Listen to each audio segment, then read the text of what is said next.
President live now. Lisa Monaco on the attacks in Boston. We continue to mobilize and deploy all appropriate law enforcement resources to protect our citizens and investigate and to respond to this attack. Obviously, our first thoughts this morning are with the victims, their families, and the city of Boston. We know that 2 explosions gravely wounded dozens of Americans and took the lives of others, including a 8-year-old boy.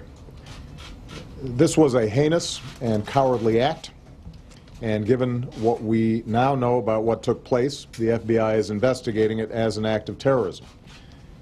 Anytime bombs are used to target innocent civilians, it is an act of terror.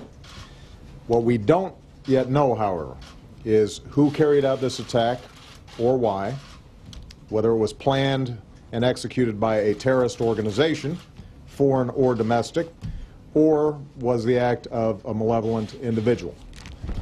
That's what we don't yet know, and clearly we're at the beginning of our investigation. It will take time to follow every lead and determine what happened, but we will find out. We will find whoever harmed our citizens, and we will bring them to justice. We also know this: the American people refuse to be terrorized, because what the world saw yesterday in the aftermath of the explosions were stories of heroism and kindness and generosity and love. Exhausted runners who kept running to the nearest hospital to give blood, and those who stayed to tend to the wounded, some tearing off their own clothes to make tourniquets.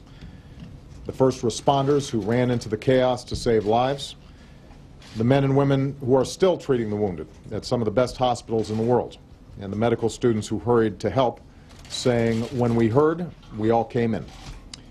The priests who opened their churches and ministered to the hurt and the fearful, and the good people of Boston who opened their homes to the victims of this attack and those shaken by it. So if you want to know who we are, what America is, how we respond to evil, that's it. Selflessly, compassionately, unafraid. In the coming days, we will pursue every effort to get to the bottom of what happened, and we will continue to remain vigilant.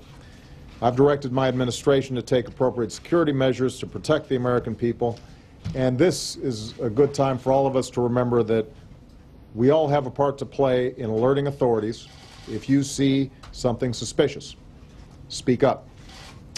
I have extraordinary confidence in the men and women of the FBI, the Boston Police Department, and the other agencies that responded so heroically and effectively in the aftermath of yesterday's events.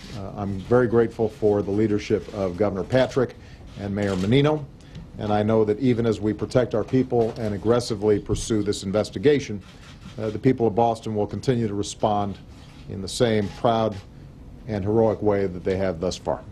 And their fellow Americans will be right there with them. Thank you very much, and you can expect further briefings from our law enforcement officials as the day goes on. When we have more details, they will be disclosed. What I've indicated to you is what we know now. We know it was bombs that were set off. We know that obviously they did some severe damage. We do not know who did them. We do not know whether this is an act of an organization or an individual or individuals. We don't have a sense of motive yet. So everything else at this point is speculation. But as we receive more information, as the FBI has more information, as our counterterrorism teams have more information, we will make sure to keep you and the American people posted. All right? Thank you very much, everybody.